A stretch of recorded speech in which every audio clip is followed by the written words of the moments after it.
Christophe de Dinchin. I'm a senior principal software engineer at Red Hat, working on confidential computing.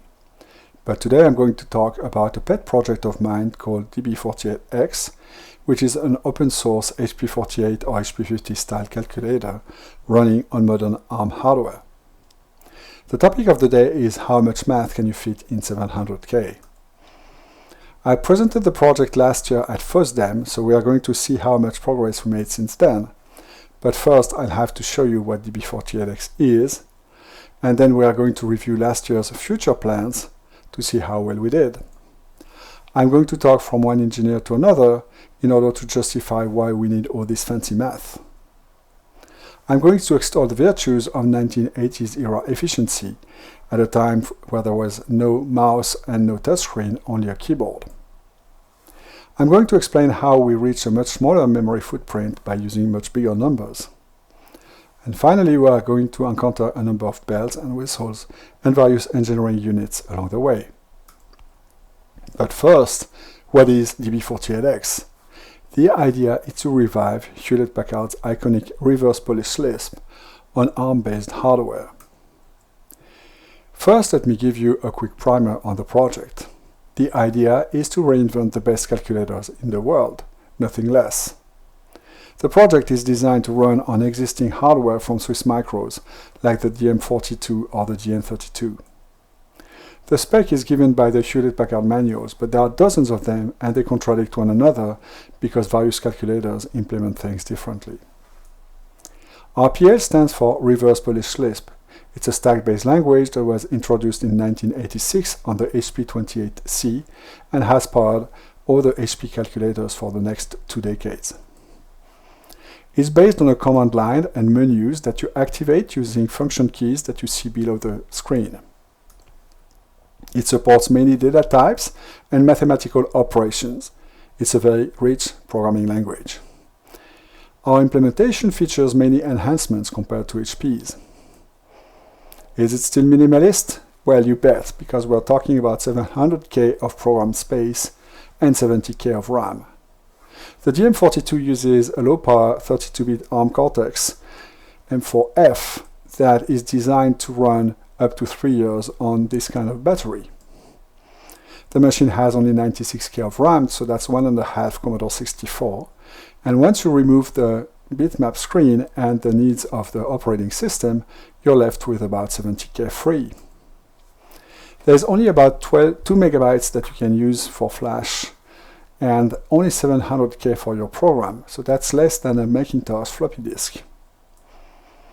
The project did hit these limits quite hard, and I'm going to explain how we worked around them. As a conclusion, last Christmas we had to restart from scratch.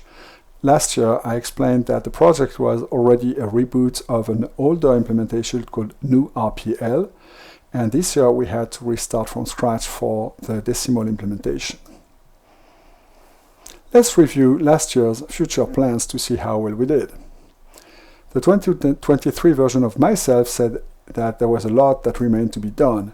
And I was talking about complex numbers, vector and matrix arithmetic, about 1500 functions left to implement, and plotting and graphing key features of the calculator. How well did we do? A lot of it was implemented and often improving over the original. Complex numbers, for instance, use the standard notation, and we support both polar and rectangular on the stack. Vector and matrix arithmetic are fully implemented, but we also support exact computations using fractions, which means that there is no rounding error during computations. We currently have 2200 unit tests, and the list keeps growing. This is not even testing everything that is implemented. Statistics, for instance, are not tested. We have basic support for plotting and graphing, including features that do not exist on the original calculators, but we are missing some of the advanced features like being able to select a point on a curve and find its mathematical properties. On the other hand, we can graph and plot many more things, like this. All of the base RPL types and data types and code structures are all implemented. Last year we were missing some of them, like the case statement. All of it is done now. As a side effect of improving the recursive behavior and the consumption of memory for tail recursion, we got debugging practically for free and single stepping as well.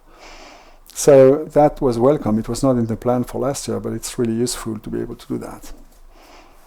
Also, using the calculator showed how much we needed search and replace as well as copy paste, so that was implemented, and again that was not in last year's plans. Let's discuss now how we use very little memory by going all in ultimate over-engineering. That is C++ with garbage collection and ubiquitous byte packing. How do you fit C++ objects when you only have 70K? You want to pack them really, really tight. On the left, you have a traditional representation for an object wrapping an integer. The representation of that object in memory has a virtual table function pointer and then the value of the object, but there is also some overhead for memory management, whether it's malloc or new or whatever. For instance, you could have a linked list. So a typical object uses something like 12 bytes on a 32-bit machine, and that is capable of representing all values for up to 4 billion. The object is fixed in size, and generally speaking, you cannot move it because the red pointer is something that you don't know how to deal with. By contrast, in DB48X, an RPL object looks something like this. It uses the LEB128 encoding that is used, for instance, in dwarf. That means that the ID used for dynamic dispatch, it can be only 1 byte, and the value itself is also 1 byte as long as it's below 128. So a number like 1, 2, 3 fits in only 2 bytes, and that's a factor of 6 compared to our more naive C++ implementation. But also, because it's variable size, we can have very large numbers represented that way. The object becomes variable in size, and it's also movable because there is no pointer. So the memory organization takes advantage of that. It's compact and contiguous, and we keep moving things around. At the bottom of memory, we have a directory of global variables with the name followed by the value, and then a name and a value, and so on. Above that, we have the temporaries that are generated by your computations, and they accumulate as you go. Above that, you have the text editor and the scratchpad and various transient areas. Since objects are contiguous, we need to compute their size in order to skip them and reach the next object. This is done by reading the ID and then sometimes reading some part of the value, for instance, the length of a string or a piece of text, in order to be able to skip to the next text. The root pointers are stored in high memory, like stack, locals, etc. And a root pointer can point inside an object. For instance, we have a list there with the value 1 inside, and when we get the value 1, we can put it on the stack directly. There's also a smart pointer series of classes with the linked list that maintains GC-safe smart pointers, pointers that are adjusted when garbage collection occurs.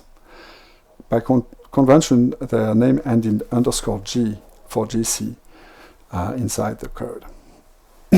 Allocation in this scheme is very simple. It's just one addition and one comparison to see if there is enough free space. So we just move things like that. Once we have allocated too much, memory can get too low, and that triggers a garbage collection. So at that point, all the unreferenced temporaries are no longer needed, and we simply move the objects that are still referenced down in memory. After that, we can move the temporaries, the editor, and the scratch, and we reclaim the free space that way. The benefit of this approach is that there is no memory overhead at all. There is not a single wasted byte. Everything is in objects. There is no pointer and no metadata. Sub-object pointers do not cost anything extra, and that's by contrast to what you would have to do, for instance, in a mark and sweep garbage collector. The code is single pass and it's relatively simple.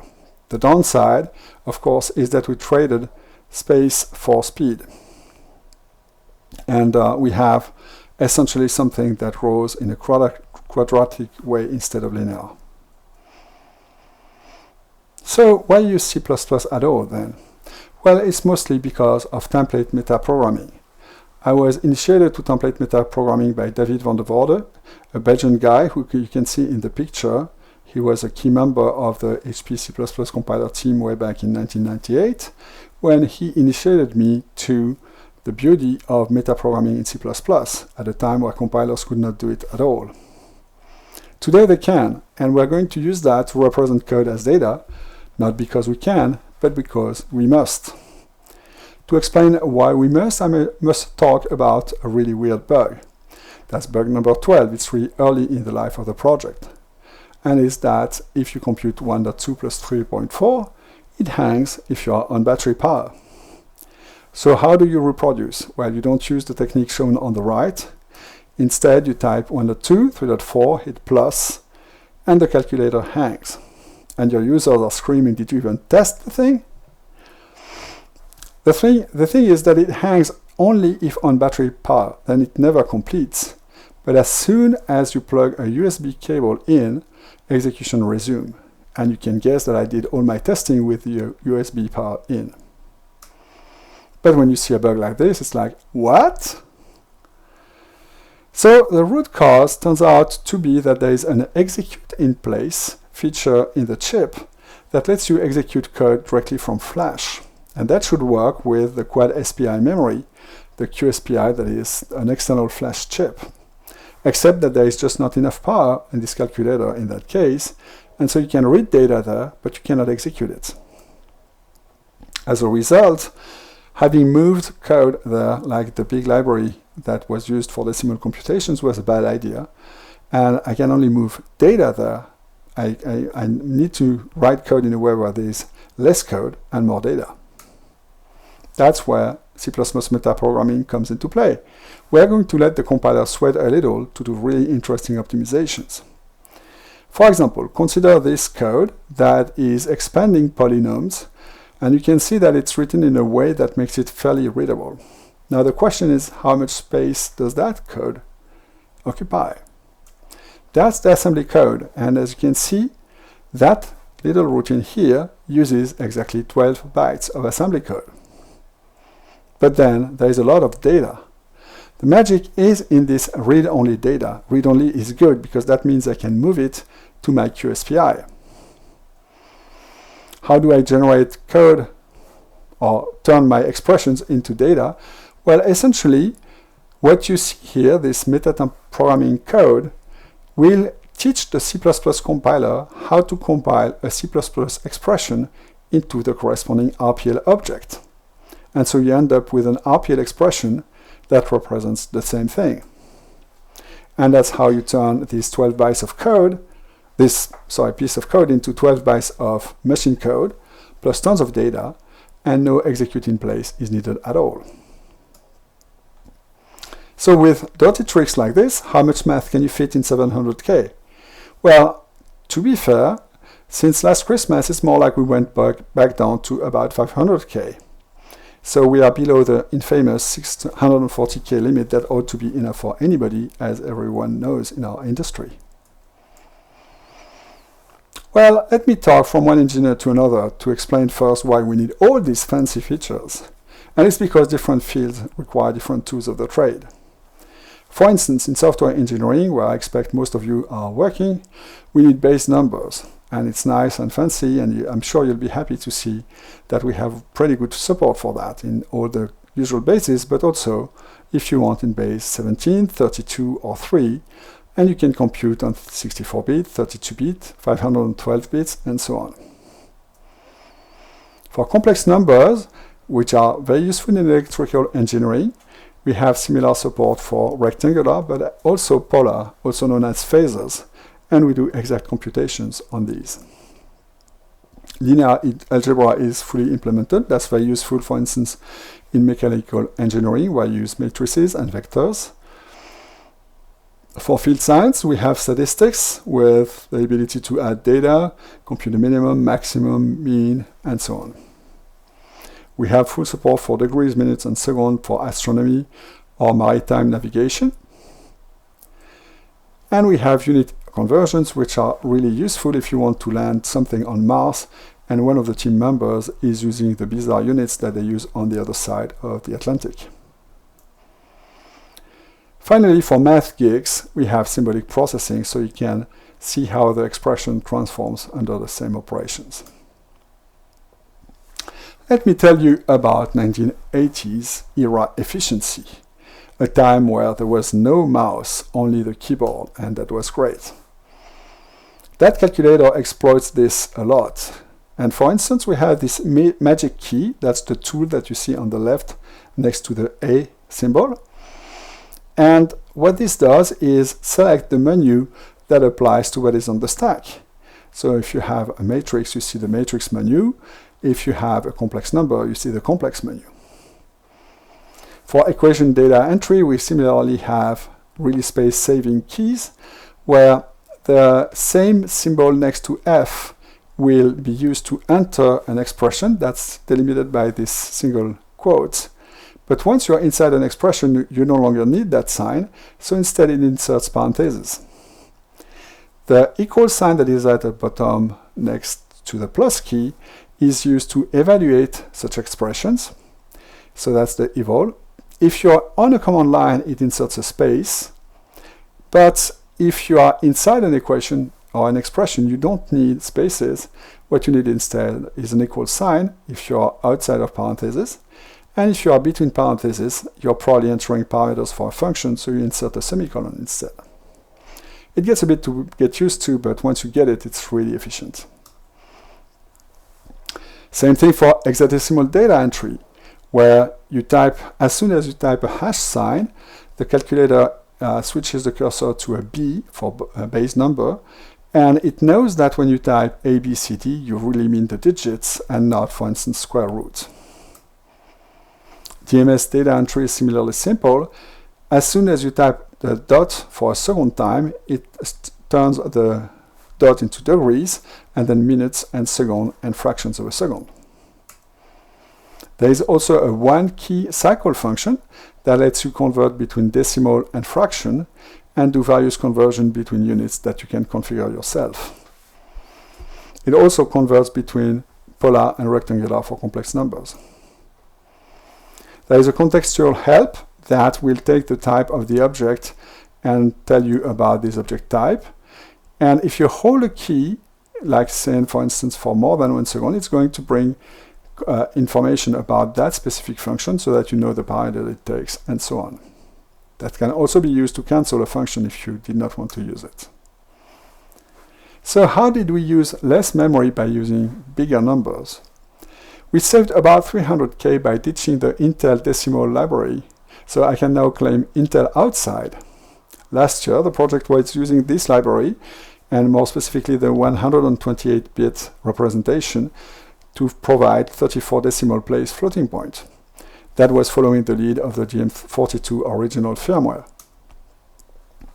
But then, around Christmas, I hit 99.2% of the allotted 700K, and I had to really think hard about how to reduce the code size.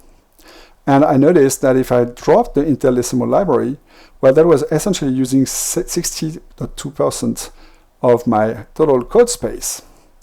So what I did is I re-implemented a more compact decimal library, and while I was at it, I made it variable precision. So what you see on the right is a computation of pi to 60 digits.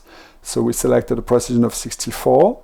We are going to shift to radians, and then we're going to compute the arctangent of 1 and show 60 digits for that number, multiply by 4, and there you have your pi. So we are now back down to 500K, and that's after restoring -02 optimizations. We were optimizing for size before, and so overall the calculator, the DM42 version, is faster. So we can claim some kind of success, like as you can see on the right. The only problem is that the new implementation is about 10 times slower than the old one when you're computing at 34 digits. In conclusion, I cannot really answer the question about how much math we can fit in 700K. And the reason is that there are still about 200K to go now. But I'm now confident that we can implement all of the HP48 commands, and all but the system level HP50 commands. And by system level, I'm talking about SD card access. If there is no SD card, I don't need that. So I need to tell you, see you next year for a better answer. Now, if my rambling interested you, you might want to scan this QR code and you see more of the projects I'm working on, notably my rambling about how to unify general relativity and quantum mechanics. With that, I hope that you have many questions to ask. I welcome them.